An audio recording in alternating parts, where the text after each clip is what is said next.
ಜಮಖಂಡಿಗೆ ತುಂಬಲಾರದ ನಷ್ಟ ಎಂದ ಆನಂದ್ ನ್ಯಾಮಗೌಡ. ಬಾಗಲಕೋಟೆ ಜಿಲ್ಲೆಯ ಜಮಖಂಡಿ ನಗರದ ಹನುಮಾನ್ ಚೌಕ್ನಲ್ಲಿ ಮೃತ ಎಎಸ್ಐ ಭೀಮ್ಶಿ ಮಧುರಖಂಡಿ ಅವರ ಪಾರ್ಥಿವ ಶರೀರಕ್ಕೆ ಪುಷ್ಪನಮನ ಸಲ್ಲಿಸಿ ಗೌರವ ಅರ್ಪಿಸಿದ ಬಳಿಕ ಮಾತನಾಡಿದ ಜಮಖಂಡಿಯ ಮಾಜಿ ಶಾಸಕ ಆನಂದ್ ನ್ಯಾಮಗೌಡ, ದಕ್ಷ ಹಾಗೂ ಪ್ರಾಮಾಣಿಕ ಅಧಿಕಾರಿಯಾಗಿದ್ದ ಭೀಮ್ಶಿ ಮಧುರಖಂಡಿ ಅವರ ಅಕಾಲಿಕ ನಿಧನವು ಪೊಲೀಸ್ ಇಲಾಖೆಗೆ ಮಾತ್ರವಲ್ಲ, ಇಡೀ ಜಮಖಂಡಿಯ ಸಾರ್ವಜನಿಕ ವಲಯಕ್ಕೆ ತುಂಬಲಾರದ ನಷ್ಟವಾಗಿದೆ ಅಂತ ಹೇಳಿದರು. ಸುಮಾರು 34 ವರ್ಷಗಳ ಕಾಲ ಪೊಲೀಸ್ ಇಲಾಖೆಯಲ್ಲಿ ಸೇವೆ ಸಲ್ಲಿಸಿದ್ದ ಅವರು ಕಳೆದ 18 ವರ್ಷಗಳಿಂದ ಜಮಖಂಡಿಯಲ್ಲಿ ಕರ್ತವ್ಯ ನಿರ್ವಹಿಸಿ ಸಾರ್ವಜನಿಕರ ವಿಶ್ವಾಸವನ್ನ ಗಳಿಸಿದ್ರು. ಕರ್ತವ್ಯನಿಷ್ಠೆ, ಪ್ರಾಮಾಣಿಕತೆ, ಜನಸೇವೆಯ ಮನೋಭಾವ ಹಾಗೂ ಮಾನವೀಯ ಗುಣಗಳಿಂದ ಜನಪ್ರಿಯ ಅಧಿಕಾರಿಯಾಗಿ ಗುರುತಿಸಿಕೊಂಡಿದ್ರು ಅಂತ ಸ್ಮರಿಸಿದರು. ಪೊಲೀಸ್ ಕರ್ತವ್ಯದ ನಿಮಿತ್ತ ಪಂಡರಪುರಕ್ಕೆ ತೆರಳಿದ ವೇಳೆ ಹೃದಯಾಘಾತಕ್ಕೆ ಒಳಗಾಗಿ ಅವರು ನಿಧನರಾದರು. ಅವರ ಅಗಲಿಕೆಯಿಂದ ಉಂಟಾದ ಅವರ ಸ್ಥಾನವನ್ನ ತುಂಬುವುದು ಕಷ್ಟಕರವಾಗಿತ್ತು. ಅವರು ಸಲ್ಲಿಸಿದ ಸೇವೆ ಹಾಗೂ ಆದರ್ಶ ವ್ಯಕ್ತಿತ್ವ ಸದಾ ಜನಮನದಲ್ಲಿ ಅಜರಾಮರವಾಗಲಿವೆ ಅಂತ ಅವರು ಹೇಳಿದ್ರು. ಇಂತಹ ದಕ್ಷ ಮತ್ತು ಪ್ರಾಮಾಣಿಕ ಅಧಿಕಾರಿ ಸಿಗುವುದು ಬಹಳ ಅಪರೂಪ. ಅವರ ಅಗಲಿಕೆ ಕೇವಲ ಕುಟುಂಬಕ್ಕೆ ಅಷ್ಟೇ ಅಲ್ಲ, ಇಡೀ ಜಮಖಂಡಿಗೆ ತುಂಬಲಾರದ ನಷ್ಟ. ಅವರ ಆತ್ಮಕ್ಕೆ ಸದ್ಗತಿ ದೊರಕಲಿ ಹಾಗೂ ಕುಟುಂಬದವರಿಗೆ ದುಃಖವನ್ನ ಭರಿಸುವ ಶಕ್ತಿ ಕೊಡಲಿ ಎಂದು ಭಗವಂತನಲ್ಲಿ ಪ್ರಾರ್ಥಿಸುವುದಾಗಿ ಹೇಳಿದ್ರು.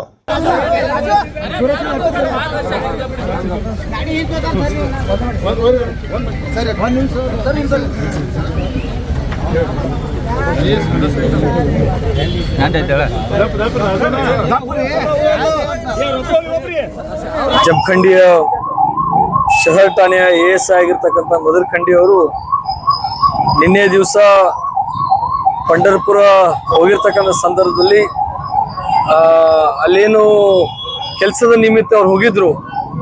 ಆ ಸಂದರ್ಭದಲ್ಲಿ ಅವ್ರಿಗೆ ಅಚಾನಕ್ ಆಗಿ ಹಾರ್ಟ್ ಅಟ್ಯಾಕ್ ಆಗಿ ಅವ್ರೇನು ನಮ್ಮ ನಗಲು ಹೋಗಿದ್ದಾರೆ. ಈ ಒಂದು ಸಂದರ್ಭದಲ್ಲಿ ನಾವೆಲ್ಲರೂ ಕೂಡ ಸಾಕಷ್ಟು ದುಃಖದಲ್ಲಿರುವಂಥ ಒಂದು ಸಂದರ್ಭ.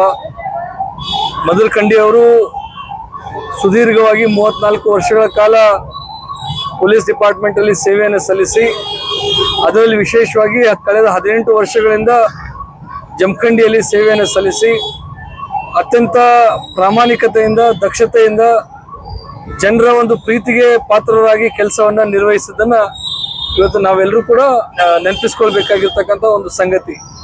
ಅಂಥ ಒಬ್ಬ ದಕ್ಷ ಮತ್ತು ಪ್ರಾಮಾಣಿಕ ಅಧಿಕಾರಿ ಸಿಗುವುದು ಬಹಳ ಅಪರೂಪ.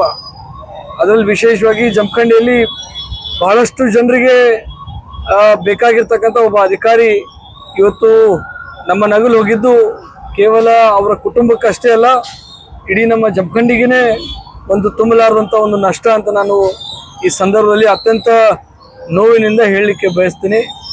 ಇಂಥ ಒಂದು ಸಂದರ್ಭದಲ್ಲಿ ಅವರ ಕುಟುಂಬಸ್ಥರಿಗೆ ಅವರನ್ನು ಕಳ್ಕೊಂಡಿರ್ತಕ್ಕಂಥ ಒಂದು ದುಃಖವನ್ನು ಸಹಿಸ್ಕೊಳ್ತಕ್ಕಂಥ ಶಕ್ತಿ ಆ ಭಗವಂತ ಅವ್ರಿಗೆ ಕರುಣಿಸ್ಲಿ ಅಂತೇಳಿ ನಾನು ಪ್ರಾರ್ಥನೆಯನ್ನು ಮಾಡ್ತೀನಿ. ಅವರ ಆತ್ಮಕ್ಕೆ ಚಿರಶಾಂತಿ ಸಿಗಲಿ ಅಂಥೇಳಿ ನಾನು ಪ್ರಾರ್ಥನೆಯನ್ನು ಮಾಡಲಿಕ್ಕೆ ಬಯಸ್ತೀನಿ.